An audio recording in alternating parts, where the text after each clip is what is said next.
All right, if you're a medical student, you already know that microbiology can feel like learning the whole new language. In this explainer, we're going to break down a cornerstone of that language, bacterial taxonomy.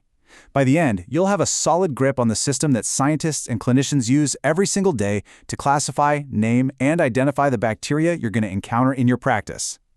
So here's our game plan. We'll kick things off with the why and the what of taxonomy. Then, we'll dive into its core components and the different systems for classification. We'll also cover the rules for naming bacteria, and finally, we'll see how it all comes together in a clinical setting. Okay, let's dive right in. Section 1, the why and what. We've got to start with the fundamentals. So what exactly is bacterial taxonomy? Well, it's not just about tidying up and putting bacteria into little boxes. It's a really rigorous science.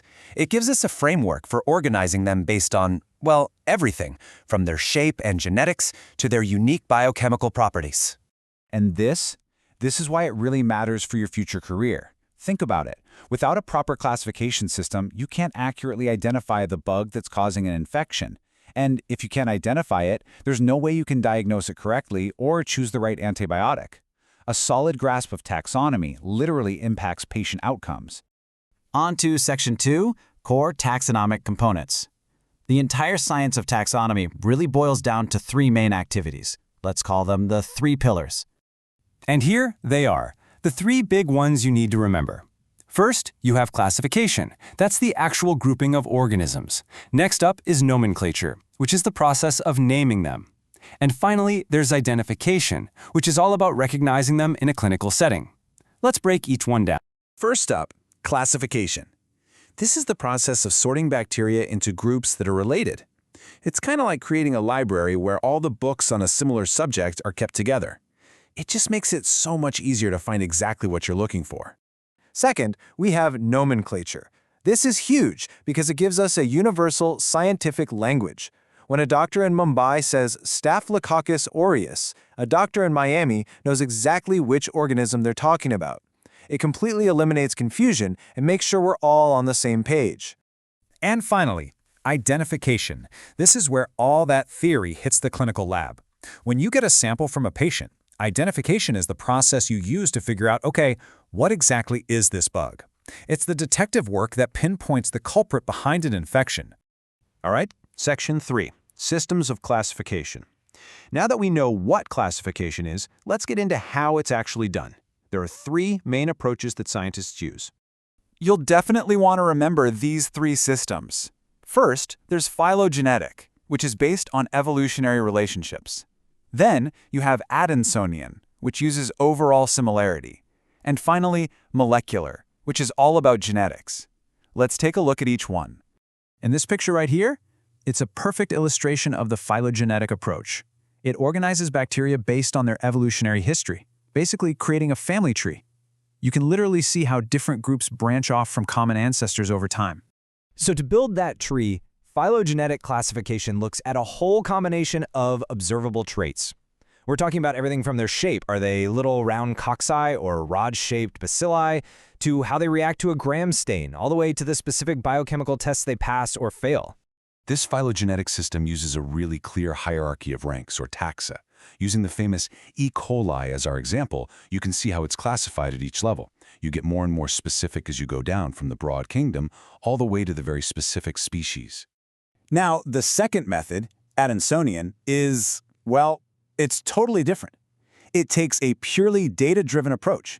Instead of thinking about evolution, it gives equal importance to every single characteristic you can observe. Then, it uses computer algorithms to find patterns and group organisms based on sheer overall similarity. And third, we have molecular classification. Now this one is the real game changer. It goes straight to the source code, the DNA. By comparing genetic material, like the amount of guanine and cytosine, we get an incredibly precise measurement of how related organisms are. This is what lets us spot things that might look identical under a microscope, but are genetically worlds apart. Okay, Section 4, the naming convention. So we've classified them, now let's talk about how we actually name them using a universal system. The gold standard for this is binomial nomenclature, a two-name system we can thank Carolus Linnaeus for. It's simple. Every recognized bacterium gets a first name, its genus, and a last name, its species. Now, the rules here are simple. But they are very strict. The genus name, always capitalized. The species name, always lowercase. And the whole thing has to be written in either italics or underlined. It's a format you will see again and again and again. And the cool thing is, these names often tell a story. Take Staphylococcus aureus, for example. It literally means bunch of grapes and golden yellow, which describes how it looks. Or Neisseria meningitidis. That's named after its discoverer Albert Neisser and the disease it's famous for causing, meningitis. All right, let's pull all of this together and see how it works in our final section, Section 5, Taxonomy in Clinical Practice. This is where the rubber meets the road. In the clinical lab, one of the very first, and I mean most important classification steps is the gram stain. This simple test immediately sorts bacteria into these major groups. It's a massive first clue that helps guide your diagnosis and treatment from the get-go. So look, if there's one thing to take away from all this, let it be this. Taxonomy is not just some academic exercise. It is a fundamental clinical tool. It's what drives accurate diagnosis, what guides your choice of antibiotics, what helps public health officials track outbreaks, and what allows us to understand how bacteria evolve and become resistant. And this leaves us with a really critical forward-looking question. In an era where antibiotic resistance is a growing crisis, how will our constantly improving ability to classify bacteria, especially with these new molecular techniques, help us fight this massive global health challenge? That's definitely something to think about.